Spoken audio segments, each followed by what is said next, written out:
Yo, what's going on, guys? Today, I'm gonna be doing my part two that I did to my last video. In my last video, I talked about Quinn being why, basically just explaining the reasons that it was her who attacked Gale in Scream 6. And I explained the reasons why in my last video, in my part one. But just talk about I'm gonna talk about that again in my part two, but I'm just sort of gonna add on to other stuff as well. So hopefully you guys enjoy and subscribe to the channel. I'd really appreciate it. So as I was saying in my last video, which my last video I already know was really long, and both part one and two that I'm doing is gonna take a while to upload. So yeah, like I said, this is part two explaining why it was Quinn who attacked Gale in Scream 6. And as some of the stuff I said in my last video, like I said, Quinn, she was, like I said, she literally admitted it herself. Detective Bailey even admitted it. He said it himself, that they were the ones who were a part of Gale's attack in Scream 6. And of course, Gale didn't die, but they were a part of it. They admitted it themselves. And I know that, some Stu fans, as I said in my last video, they'll probably be like, oh, but what if Stu told them to take the credit for Gale's attack in Scream 6? But like I said, literally the reason Detective Bailey and his family decided to kill Jason and Greg in the opening scene was because they didn't want to work with any other Ghostface killers, and because they didn't know them, and because they didn't want them interfering with their plan. So why would they then work with Stu I don't really buy that. And I had already mentioned that in my last video, like I said. But also, I've heard some fans in general try to be like, oh, but it seemed like the reason whenever we saw Gale get attacked in Scream 6, it seemed personal or whatever. But the thing is, is that whenever Gale got attacked in Scream 6, what do you mean it was personal? Because, some fans, they're trying to bring up the whole Stu stuff. So I already know that. But thing is, why would why, if it was Stu who attacked Gale in Scream 6, why would it be personal to him? Why would it be personal to him? Because literally in the first movie, he didn't even care about Sidney, Dewey, and Gale. He was just tagging along with Billy, trying to kill for fun. So then now to say that, oh, he's trying to kill the legacy characters for a personal reason, I'm not really sure if I buy that, because he's literally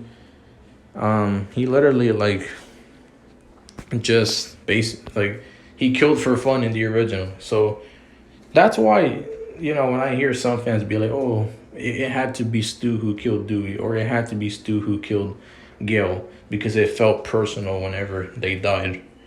But why would Stu killing them feel personal? Because Stu literally had no personal connections to them in the first movie. He literally, like I said, Stu was killing for fun in the original Scream. He didn't care about Sidney, Dewey, and Gale. So why would he now target them over 25 years later and try to kill them? And if you're trying to say he's trying to kill them for fun, well, he could have tried to kill them for fun a long time ago as well. So it's still just it just doesn't make any sense either way. And for him also to target Sam and Tara, because he barely finds out that Billy has a daughter and he's trying to target them, and whether it be because he's trying to recruit Sam to be his partner, or whether it's because he's trying to kill Sam, or whatever the case is, it still doesn't make sense, bro. He's now trying to target someone because they're Billy's daughter, and he has this urge to start a cult because of it and go after her for 3 movies straight, now heading on to Scream 7 just because of that.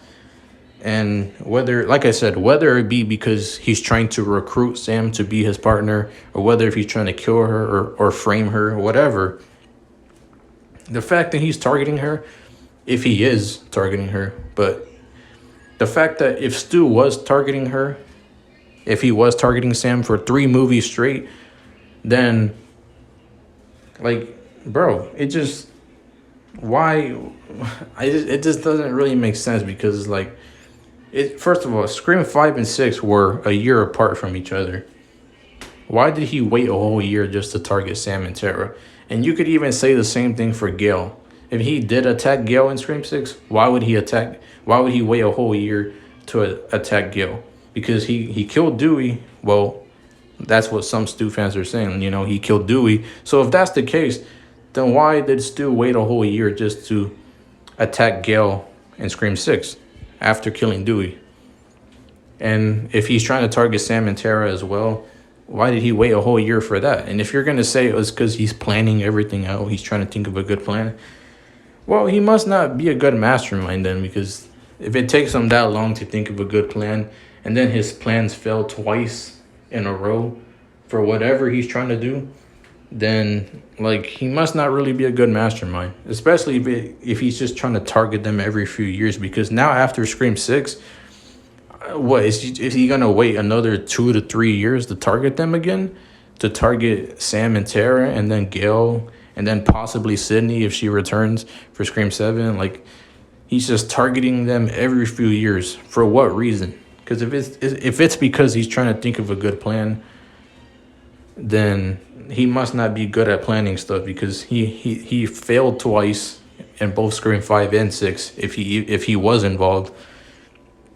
And, like, he failed twice already. So if he's trying to frame Sam or kill her or recruit her, if he's trying to recruit her to be his partner, then why wouldn't he just do that like right away? Why would he just send other killers after her to, like, scare her or whatever? Like, is that what he's trying to do?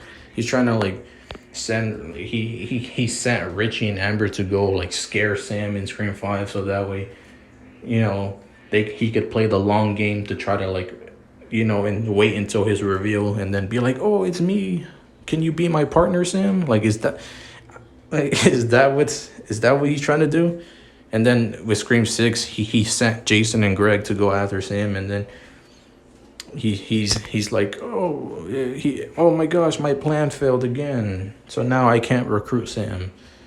And, you know, it's like, now I have to wait another few more years to reveal myself, so that way I could be like, hey, Sam, can you be my partner? Is that what's going on here? Because I don't understand that. Like, this whole thing about Stu wanting Sam to be his partner, I don't really think it makes sense. And in terms of wanting to kill her, if he really wants to kill her, then I feel like he should just do it himself. Like, he should have just done that himself, like in Scream 5 and 6. Because he's like at this point, if it was Stu in charge of Richie and Amber, and then if it was Stu who was in charge of Jason and Greg in Scream 6, if he was in charge of these killers, then he must be sending the worst killers possible to go after Sam, because clearly their plan failed. And now what? He's going to send some more, you know, bad killers after Sam that won't be able to kill her, and then he's just going to be like, oh my gosh, I've had enough. I'm just going to reveal myself to Sam and try to kill her myself. Like, is that what he's doing? Like, he's just sending killers that can't even complete their job? Especially Jason and Greg. Like, if he sent those killers after Sam in Scream 6, then yeah, he must have picked the worst killers ever. He must not be a good mastermind or a good planner, because his plans failed twice, and he's sending bad killers after his main targets. So yeah, it just doesn't. And then, like I said, he's just gonna wait. He's just gonna keep waiting every few years to send killers after Sam and Tara to kill them, or he's gonna wait every few years to target, you know, the legacy characters and try to kill them. And, you know, it just seems convoluted to me, for all these reasonings. Like, it just, this whole long game that some of these Stu fans are trying to say that he's doing right now, it just makes no sense. Like, it just, why would, like, it doesn't make sense either way for him to target the legacy characters after over 25 years. It doesn't make sense for him to now all of a sudden care about Sam and Tara and try to target them because he's trying to kill them or recruit them for his partners. Like, he's trying to do all this after it's been over 25 years. He could have done stuff like this a long time ago. He could have killed the legacy characters a long time ago if he wanted to. He could have found out about Sam being Billy's daughter a lot sooner. Just like we could have, like us as, most of us fans, like, because, yeah, it did feel a little bit strange to find out that Billy had a daughter this whole time in Scream 5. But it would feel even more strange for Stu to barely find out that he had a daughter. And then now he's trying to target her and, he's sending killers after her. He's trying to basically start a whole cult and go on a murder spree just because he finds out Billy has a daughter. Like, if he would, like I said, he could have killed the legacy characters a long time ago if he really wanted to. And if he really wanted to, he also could have, it would have made more sense if Stu would have found out Billy had a daughter a lot sooner instead of barely right now, and then now barely he's trying to target her. It just seems a bit strange to me. And, like one day Stu got on Reddit because he was bored and he was like, oh, I'm going to start a cult. So let me look for killers. Oh, look, on Reddit, I see this guy and girl, Richie and Amber. I'm just going to try to recruit them as my partners. And then Richie and Amber randomly tell Stu about Billy having a daughter. And they're like, and Stu's like, oh my gosh, Billy has a daughter? I didn't know that.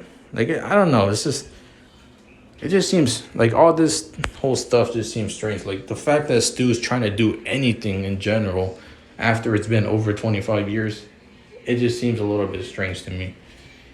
And like I said, even with just Gale in Scream 6, the whole attack on Gale, you're telling me he waited a whole year after killing Dewey just to try to attack Gale and also just to fail at killing her as well. Like, it just, I don't know, bro.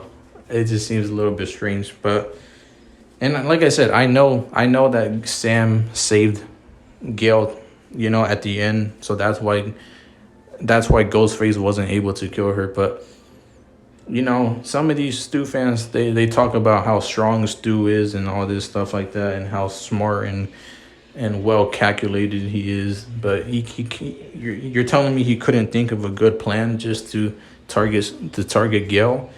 He waited a whole year to target Gale. He went all the way to New York to try to kill her.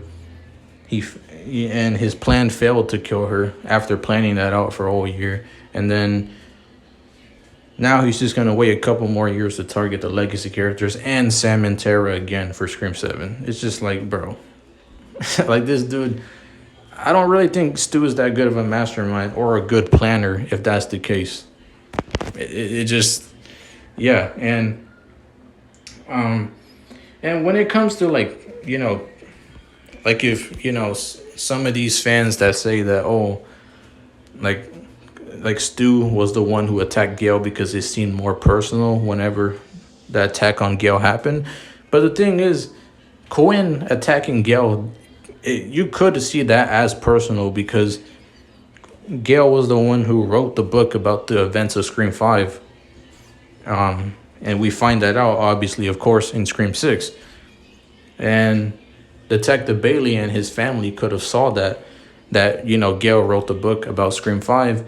And Gale most likely wrote about the murders and how Richie and Amber were the killers.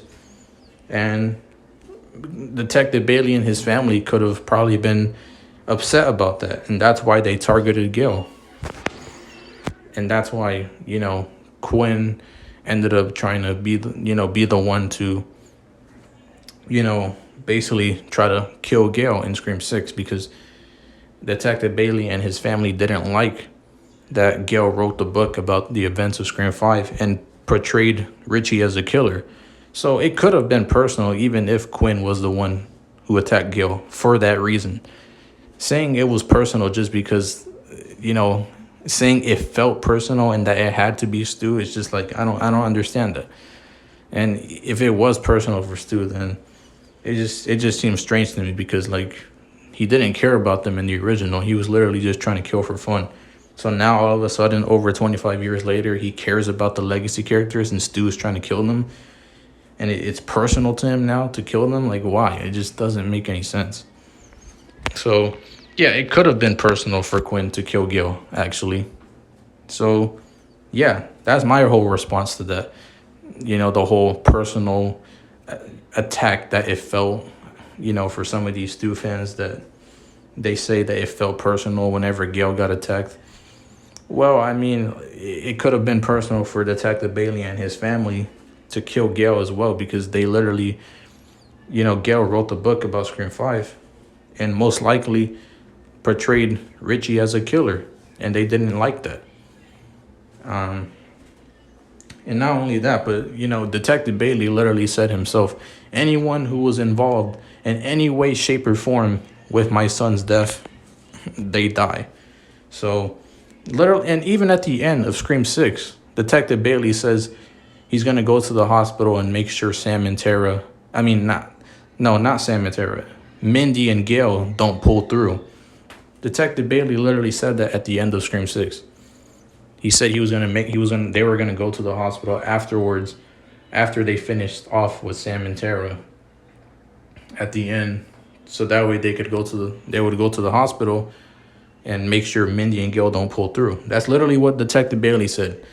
So it's pretty obvious that Detective Bailey and his family wanted to kill Gale as well because clearly they saw her as being involved with her son's death.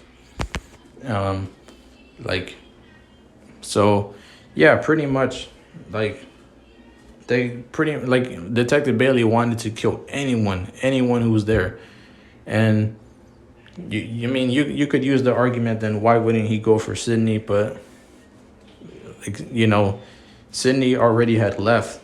I'm pretty sure Detective Bailey and his family aren't gonna just target multiple characters at once. They're not gonna go all the way to where Sydney is and then go to New York and then go it just doesn't. Why would they do that? And plus, at the end of the day, it just Gale, like I said, Gale also wrote the book about Richie, and most likely, Gale wrote the book about the events of Scream 5, and most likely portrayed Richie as a villain. And Detective Bailey and his family could have been bothered by that, so that's why they targeted her. That makes way more sense to me rather than trying to say it's personal because of Stu, because he wants to kill them for whatever reason. I don't know. Over 25 years later, and now he has a personal vendetta against Sydney, Dewey, and Gale, and he's trying to kill them now all of a sudden. That makes less sense to me. And Gale, just in general, just with her, she attacked. I believe Quinn was the one who attacked Gale in Scream 6, and the whole thing about because here's the thing too is that I'm gonna get a little bit sidetracked here because I'm gonna mention some things that I said in my other videos where I talked about will Stu Macher return for Scream 7. I did a whole part 1 and part 2 of those videos, so you guys can go check them out if you guys want to. But I made 2 videos saying about will Stu Macher return for Scream 7. I made a part 1 and part 2, and in those videos I brought up, at least I think I brought up at some point that Quinn being because here's the thing is that some Stu fans, they like to bring up this argument that, oh my gosh, Dewey in Scream 5, he said that Stu is a real Looney Tune. So he referred to Stu in the present tense or whatever. But Quinn in Scream 6, whenever Quinn revealed herself, she said that she has Stu Macher's mask. And then she says Stu was her favorite. She didn't say Stu is her favorite. She said Stu was her favorite. So Quinn referred to Stu in the past tense. So what are some of these Stu fans going to say there? Because, this whole past tense, present tense argument that some of these Stu fans were using, I was just so confused. Like, literally, there's been characters that refer to Stu as the past tense before. Like, even Randy in Scream 2 referred to Stu in the past tense. Because whenever he was talking to the killer on the phone before he died, he was like talking to Ghostface, and then Randy said Stu was a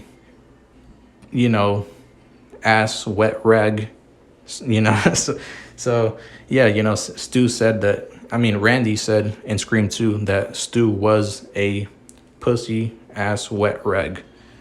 He said was. That's what Randy said. He didn't say Stu is. He said Stu was. So, there's been characters as well that refer to Stu in the past tense. So this, when I was just confused whenever I saw some Stu fans were using the whole, the whole argument about Dewey saying that Stu is a real Looney Tune instead of saying Stu was a real Looney Tune in Scream 5. Some Stu fans were using that argument trying to be like, oh, he referred to Stu in the present tense instead of the past tense, even though there's been characters in this franchise that literally referred to Stu in the past tense before. So what are you going to say there?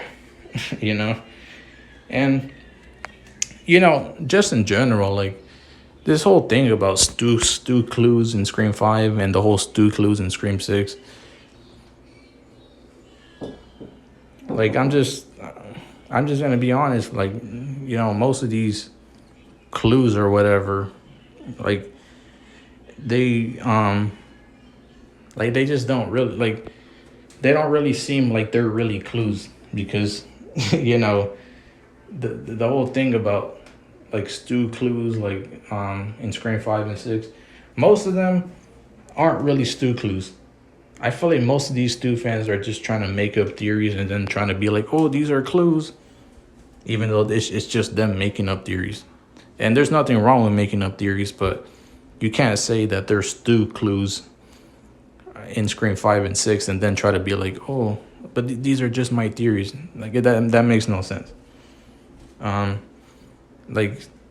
get me wrong, there is some things that point to Stu in Scream 5 and 6, but I don't understand how some Stu fans, they make it seem like there's 100 clues in Scream 5 and 6 that are pointing to Stu, when in actuality there's really like there's like barely a few things, like maybe 2 things that you could point at in both Scream 5 and 6 that actually are actual clues rather than theories.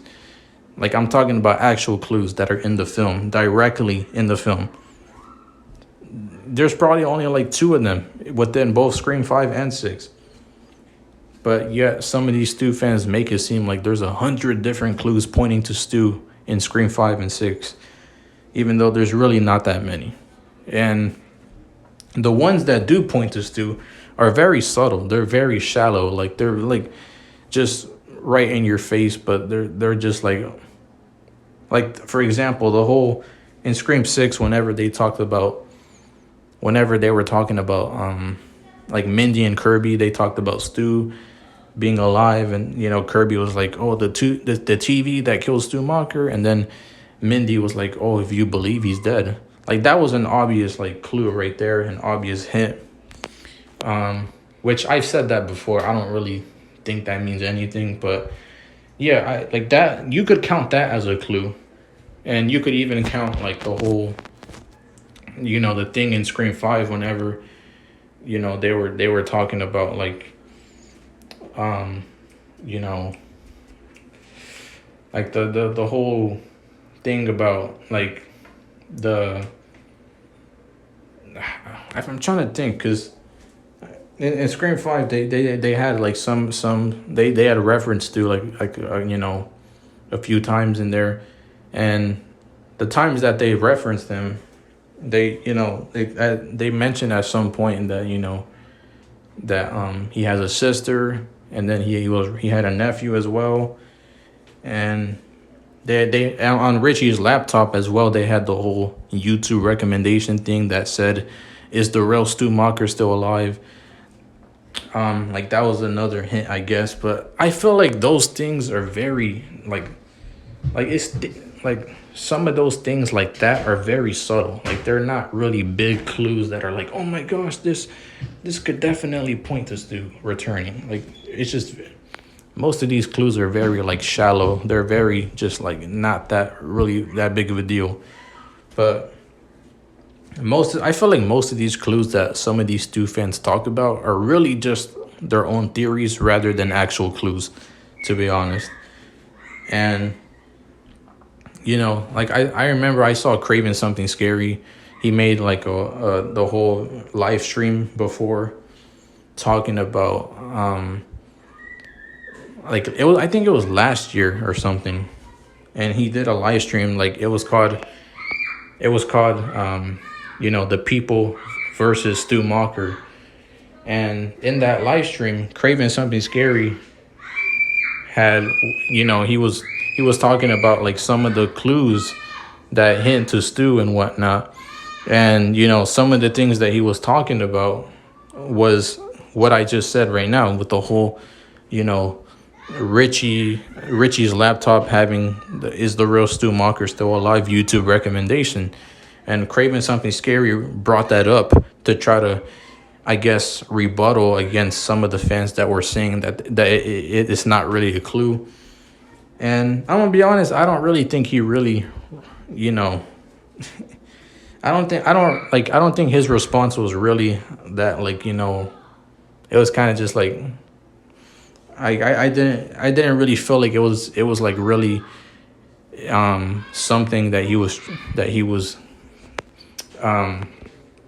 like Craven Something Scary, whenever he was talking about the whole like Richie's laptop having the YouTube recommendation for is the real Stu Macher still alive? Like whenever Craven Something Scary brought that up in the live stream, and he was trying to like rebuttal against some of those fans that were saying that it wasn't a clue, I felt like his response was kind of like, I don't know. It didn't really seem like he was it didn't seem like he really gave a good response, in my opinion. And that's just like I just felt like it was kind of just like it was just like a minor just like rebuttal against some of those fans that were saying that it's not a clue, like including me. That I don't think the whole Richie laptop having is the real Stu Macher alive in the YouTube recommendations was a clue to Stu at all in Scream 5. But whenever Craven tried to respond to that, Craven Something Scary, I felt like his response was like, I don't know. It was kind of just like, I just didn't really think much of it. I just didn't really think it was that good of a response.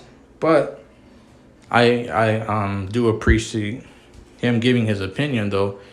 But in that live stream though as well, like they both obviously Craven Something Scary had like a bunch of guests on that stream of the whole people versus Stu Macher. And he did that live stream last year, by the way. So he had a whole bunch of guests on there as well. And the reason they did that live stream was because they wanted to prove that Stu's still alive and how he could have survived and whatnot. And I've said before, they brought up some good points in that live stream in terms of showing how he could have survived. But there was a lot of other things, though, that I disagreed with that I just felt like were really just their opinions. So that's why I was just, some things I was kind of just like, eh. But, Craven Something Scary, he had like a whole bunch of guests. Like he had Gory B Movies and Bearded Entertainment. and he had, you know, Killjoy Jake, because at that time he was a really big Stu Train fan and he wanted him back as well. And he also Craven had Night Watch Zone as well. So he had a whole bunch of guests on that live stream just to try to, you know, so that way they could all prove that Stu is still alive and, you know, showing how he could have survived. And like I said, they brought up some good points, like I said. But whenever it came to stuff like them talking about the Stu clues in Scream 5, I felt like most of them, like I said, and I'll probably have to go back and rewatch it. But from what I remember, most of them weren't. Like I said, I don't really think most of the Stu clues or whatever are really clues at all in Scream 5 and Scream 6. I feel like most of them were really just Stu fans, you know, just making up their own theories, which is, there's nothing wrong with having your own theories, but you can't say they're actual clues and then say at the same time that they're just theories. Like, it just doesn't really make sense. So I feel like most of the things that they brought up weren't on. Whenever Craven Something Scary and all his guests on that stream, on the People versus Stu Mocker stream last year, like, they were all bringing up the Stu clues in Scream 5. I just felt like most of the clues in Scream 5 weren't actually clues. They weren't. They were like, most of them were, you know, either they were very shallow clues and points to Stu, or they were just their own theories, you know, I felt like, you know. And, you know, just the whole thing as well about, like, Stu, you know, he's like, because they said in that live stream, Craving Something Scary and everyone else that was on his live stream, at some point they had brought up that, like, you know, because I had mentioned this before, but like, whenever, because I had mentioned this in my Will Stu Mocker Return for Scream 7 Part 2 video, and like I said, I did a Part 1 and Part 2 for Will Stu Mocker Return for Scream 7, so you guys can go check them out. But in my Part 2 video of that one, I had said at some point in that video about the live stream that Craving Something Scary had did with Bearded Entertainment and all of them. And, you know, Craving Something Scary had, like, Bearded Entertainment, like I said, and Gory B Movies and Killjoy Jake and Night Watch Zone. He had all of them on the People versus Stu Mocker live stream a year ago.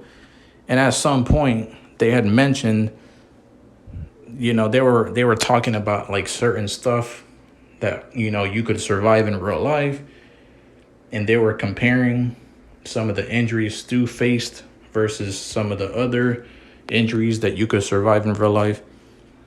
And, like, they were making good points, but the thing is that I feel like is kind of contradicting is the fact that Craving Something Scary and especially Bearded Entertainment, they were both saying, at some point, I'm pretty sure they had said in that live stream that in real life, you could possibly survive 50 stabs.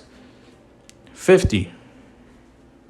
And, you know, they said that that you could survive that. They said you could survive 50 stabs. That's what both Craving Something Scary and Bearded Entertainment said on that live stream. So it just seems a bit strange to me now how they have a problem with Chad surviving like 12 stabs, which, yes, Chad was stabbed 12 times in Scream 6. Because some fans, they like to say, oh, Chad was stabbed 30 times or 40 times. And I know some of them are being sarcastic, but there's some fans that actually think that Chad was stabbed like 25 or 30 times in Scream 6, but he actually wasn't. I rewatched Scream 6 recently, and I counted 12 stabs in Scream 6 with Chad. So Chad was stabbed 12 times in Scream 6. You're telling me that 12 stabs to Craving Something Scary and Bearded Entertainment is outrageous and, you know, far-fetched and ridiculous, but they literally said a year ago on the People versus Stu Mocker live stream that that you could survive 50 stabs, but you're telling me Chad can't survive 12 stabs? Like that's what they're both trying to like go with now. I don't understand that. It just seems kind of like kind of contradicting to me, honestly. Like, because like you they literally said that themselves, that on the live stream they Craving Something Scary and Bearded Entertainment, they said you could survive 50 stabs, you could bleed out for a long time and survive. But then for Chad in Scream 6, they're saying that it's ridiculous that he survived 12 stabs. So to Craving Something Scary and Bearded Entertainment, it's not ridiculous to survive 50 stabs, but 12 stabs is ridiculous. I don't know, bro. That seems a bit strange to me. So yeah, Craving Something Scary and Bearded Entertainment said that a year ago, and versus what they're saying now about how outrageous and ridiculous it is that Chad survived Scream 6 when he was stabbed 12 times. But they literally said themselves that you could survive 50 stabs and bleed out for a long time and survive. So it just makes no sense now that they're kind of just like going off about Chad surviving 12 stabs in Scream 6. And even recently Bearded Entertainment contradicted himself again, which like I said, I love Bearded Entertainment and Craving Something Scary and all of those that he had on his live stream, on the People versus Stu Macher live stream. Like, shout out to all of them, but I'm just pointing out the contradictions here, that I see. Because even recently, Bearded Entertainment contradicted himself on Craving Something Scary's recent live stream. Craving Something Scary did a recent live stream about the Scream 7 rumors that were coming out lately, which I haven't made a video about that, but I might. I don't really like talking about rumors, so that's why I haven't really been wanting to move so quickly to talk about rumors for Scream 7. But on that live stream, Craving Something Scary was talking about the Scream 7 rumors, and this was recently. This was on Sunday, I'm pretty sure.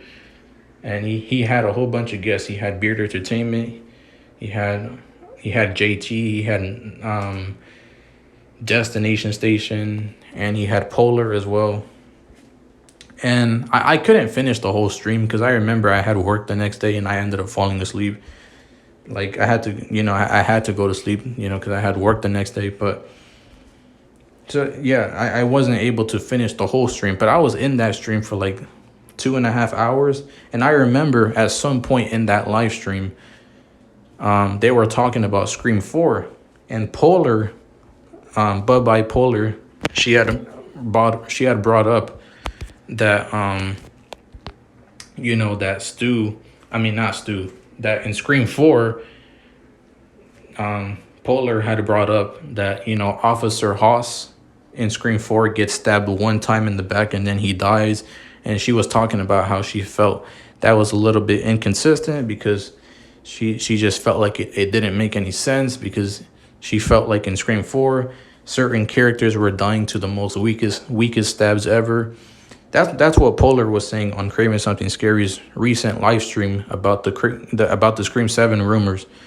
And then Bearded Entertainment responded to that, saying he doesn't have a problem with the inconsistencies with certain characters dying from less stabs while others survive more stabs, because Bearded Entertainment said that in real life that's how it is, because it's sort of inconsistent, because in real life someone could get shot one time and die, and then someone else can get shot 30 times and survive. And like I said, I just feel like that's contradicting though, because if Bearded Entertainment, if you don't find it contradicting, if you don't find it if you don't have a problem with inconsistencies with certain characters surviving, less damage, less stabs or less shots or whatever compared to others who survive more stabs or more shots or whatever, If you don't have a problem with the inconsistencies with that, then why do you have a problem with Chad surviving Scream 6? And I literally typed that in the chat, and I didn't even get an answer or response to that. I remember, which I don't know if none of them, I don't know if none of them just, they didn't see it, but I had literally brought that up, and yeah, they literally had, they literally had said that. And yeah, so Bearded Entertainment, Eric from the Bearded Entertainment, you said that you could survive 30 shots, being shot 30 times, while someone else could die from one shot. So that's why you said you don't have the problem with the inconsistencies in the Scream franchise when certain characters die from less stabs while others survive more stabs. Well, then why do you have a problem with Chad surviving Scream 6 then? And I'm asking that to Bearded Entertainment, because he was on Craving Something Scary's live stream, and he had said that day. And this was a recent stream, like I said, for the Scream 7 rumor stream that I remember that they did. So, yeah, it's a bit contradicting that, most of them, and just most fans in general, I feel like, like they talk about, like, well, not most, but some fans, they talk about how you could survive this or survive that, and then for certain characters, they're like, oh no, you can't survive that. It's just like, it just seems a bit strange to me. But yeah, but in terms of just like everything else that has to do with the whole Stu Macher stuff returning for Scream 7, I just don't really like I said, I've said this before, but I don't really want him to return. I don't really think it makes sense. I'm not saying he wouldn't return, but I'm just saying I wouldn't want him to. And I know Craving Something Scary would hate if it's Leslie Macher in Scream 7, because he said that as well on that live stream recently. But like, I'm glad that they're at least that Craving Something Scary and Bearded Entertainment and most of them that were on that stream were open-minded, at least to Stu not returning and still having a good movie for Scream 7. I'm glad at least that was the case, because the only thing that they said they would hate is if it was Leslie Macher, but they didn't say they would hate Scream 7 just in general for not having Stu. So I'm at least glad that Craving Something Scary and Bearded Entertainment and most of them that were there were open-minded to still having a good movie for Scream 7 even without Stu's return. So I'm glad they're at least, a little open-minded with stuff like that. Because even I said myself, I don't really want Stu to return. But did I ever say he isn't going to return? No. He could return. I'm just saying I would rather him not return, because I personally don't think it really makes sense. And some of the things I've said for why I don't want him to return are valid. Some of them are just my opinions, of course, but